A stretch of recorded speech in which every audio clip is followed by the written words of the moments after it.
So we're going to graph both sides of this equation to try and figure out a few things like, well, where do these points actually meet what values?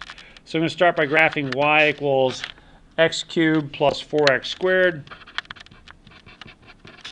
And I'll also graph y equals negative x squared plus 3x plus 5. I'm going to try and find these points of intersection. So let's see how those are going to look. Take out your graphing calculators. Let's clear up a lot of this stuff here left over from our piecewise functions. I'll clear up that as well. You can follow along my keystrokes as needed. So in the, one other thing here. If you accidentally have these plots turned on, you're probably going to get errors when you try and graph things. It might say something about the dimensions, etc. If you're seeing those kinds of errors, these things might have got bumped on. Pop up here, press the Enter key to toggle them off. All right. So let's enter in our functions. The first one is x cubed plus 4x squared.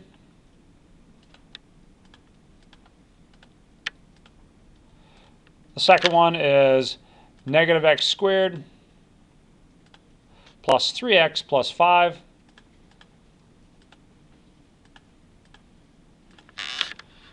Good. And now we want to figure out, well, what window should I use to graph this? And again, I want to emphasize, you don't have to think too hard on this. I've kind of given you a window right here. You can go from, say, negative 6 to 4 on the x-axis. So negative 6 to 4 by, well, negative 60 to 50. Negative 60 to 50 on the y-axis. So that should give you a pretty good graph. Let's do our window settings to match that. So negative 6 to 4. X scale, yeah, I can leave it at 2, why not? On the y-axis, if I go from negative 60 to 50, I probably don't want to leave y scale equal to 1. That would give me 110 tick marks up and down the y-axis. Will? Why are we going all the way up to 50 when where they meet is That's true. Below 10? That's a great point. I guess I'm just kind of matching things here. Yeah. To be very critical, I guess I don't need to go that high. I could go up to 30 if I wanted to. It's going to cut off part of this graph, but that doesn't matter. Yeah, good point. So yeah, we could go up to like 30 or something, a little bit less. When you get those settings adjusted, let's put in a 10 here for y scale. That way we don't get as many tick marks on the y-axis. Hit the graph key, and you should get a graph that matches pretty close to that picture. Liv is saying no, it's not me. Did something. Are you getting at least one of the graphs? No, I'm trying to get rid of the plot thing and it's not working. Are you trying to get rid of the plot thing? Bring it up here. I'll take a look at it. What you want to do now is we want to figure out these points of intersection. And to do that, we're going to go to the Calculate menu. I want to get rid of it. It's still there. Yeah. There, it's gone. Thank you. Sure. So the Calculate menu is above the Trace key. Second key, Trace.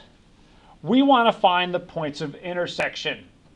So that's the fifth option down. Did you ever see what I did to get there? The second key, then the Trace key.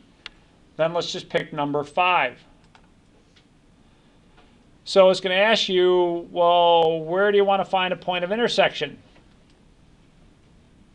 Let's go find this one over here to the left. And all you got to do is get close to that point of intersection. Now, annoyingly enough, once you get close to that point of intersection, you have to press the Enter key a total of 3 times. 1, 2, 3.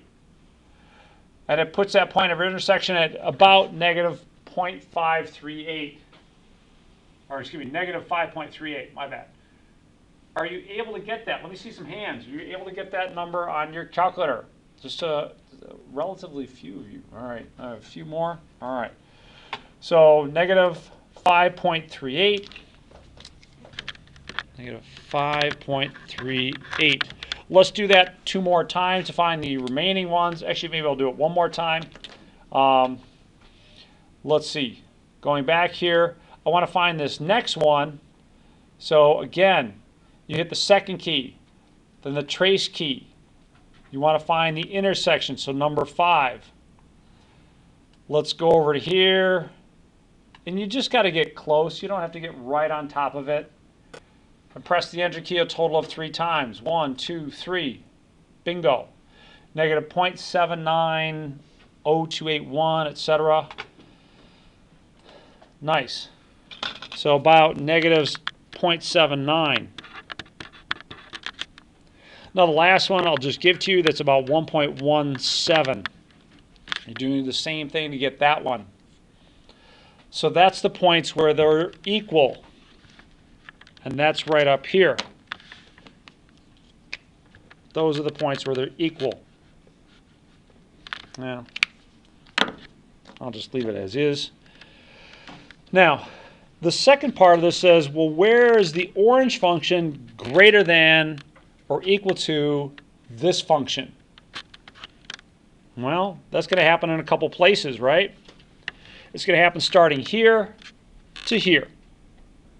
So that's going to be negative 5.38 to negative 0.79.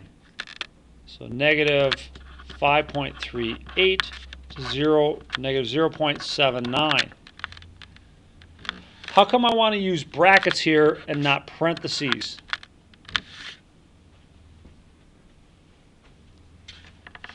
It says greater than or equal to. At this point, they're actually equal. So I'll put brackets there. Union. Where else is the orange graph taller than the yellow graph? Well, it starts at 1.17. Yeah, I'm not sure what that was. All the way up to infinity. That's a favorite test question. So if you're struggling with that, please get some help. Now there is one last test question that is on our handout. We're going to have to skip example G to get to it. But let's take a look at example F. You should probably take a quick look at example G, domain and range. The domain, I'll give you real quick, that's going to be everything. Negative infinity to infinity. The range is going to be, well, looks like we're going down to negative 4. So the range is going to be negative 4 to infinity. And increasing and decreasing, we're going to practice that coming up here. So let's do that.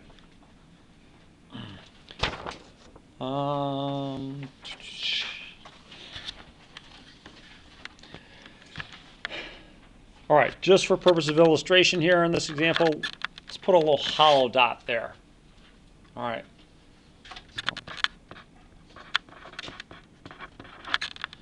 So what's that mean if I got a hollow dot there? It means I'm not including that endpoint, right? Now when you talk about the domain is going to be everything in terms of the x-axis. So it's going to be from negative 4 all the way up to 4. But I've got a hollow dot there and a solid dot here. So as far as the domain is concerned, it's going to be, again, negative 4 to 4. What about brackets and parentheses? Jandos? What about brackets and parentheses for this one? Parentheses -4, comma 4, bracket. Nice, thank you. So parentheses, then bracket, not included, included. Well done. Let's do the same thing for the range. So the range is going to go all the way down to here and all the way up to here. Now down here, again, you're going to use a solid dot. When we get down to negative 38.25, so negative 38.25, comma, and then all the way up to here, that's going to be at 6.67. 6.67. And kind of like what I drew on the y-axis, we've got solid dot to hollow dot. You're going to do bracket to parenthesis.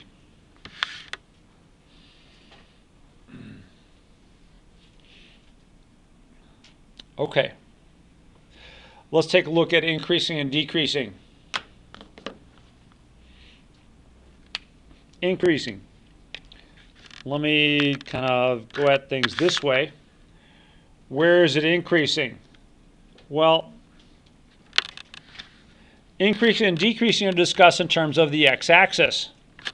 So in terms of the x-axis, it's increasing starting at -2.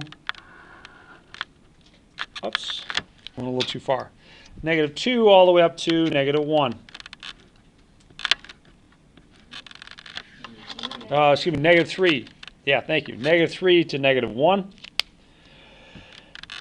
Now at -3 and at -1, it's neither increasing nor decreasing. So I'm just going to put parentheses, -3 to -1. Uh-oh. Thank you. Go away thing on my screen. Thank you. Then what happens? Is the graph increasing after -3? It's actually decreasing, right? So it's going to be decreasing from -3 all the way up till I get to +3.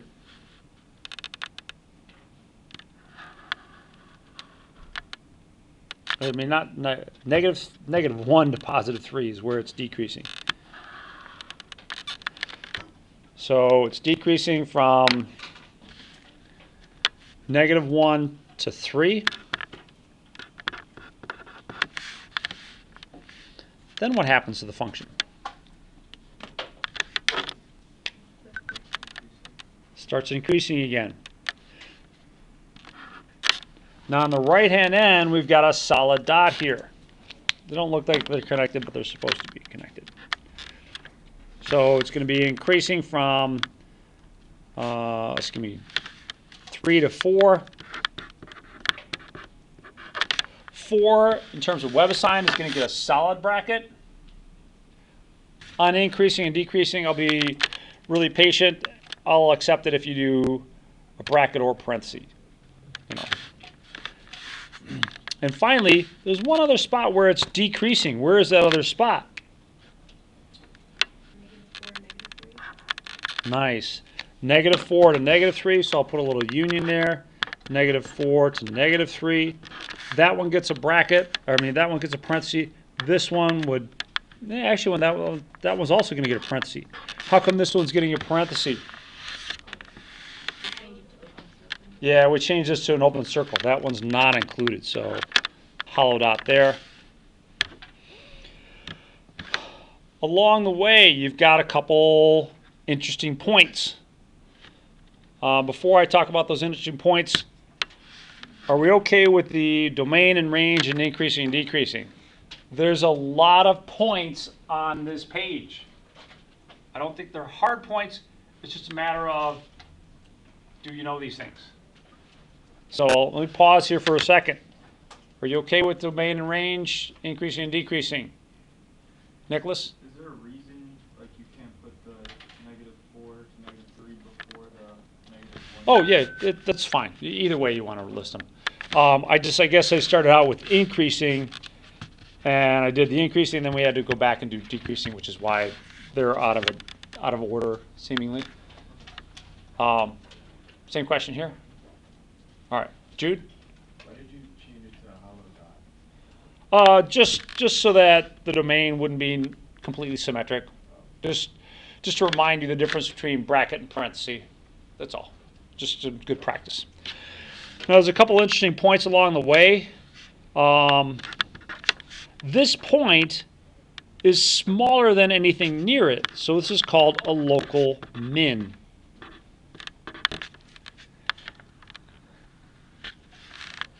This is another local min. What's min short for?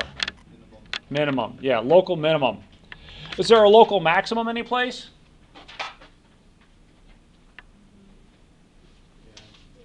Where's it at? What x value? -1. Yeah, it's a local max. Now, for these, you're going to have to kind of estimate them a little bit. Given that this is a scale of, say, -5 for each tick mark, I would say that there's a local minimum at around -2, maybe. Yeah, around -2 looks good. And another local minimum. This time I actually gave you that coordinates, -38.25. And as far as the local maximum is concerned, the local maximum has to be something kind of close to 5. So I'd say maybe 4.5. You know, if you did 4.8 or 4.6 or 4.7, I'm not going to complain. Just something that shows me that you're estimating. But again, if you want to know, pretty soon you're going to have a test on this stuff. You're going to want to know what's on the test. This is on the test. I can't say it more clearly than that. If you're having problems with that, please reach out and get some help. Any last minute questions on this? Mag? Aren't there 2 other local maximums? You could argue that this is a local maximum, and I would accept that one. So as far as a local maximum, yeah, you could have one at, say, -24 maybe. So -24. But this one would not be a local maximum. It's a great question. Why would that one not be a local maximum, Will? Because it doesn't exist in the graph. Yeah, it's not existent on the graph. Remember, I put a hollow dot around that, so I'm not including that one. So that one wouldn't be a local maximum. But you're right. This one I should have included is another local max. Okay, all set.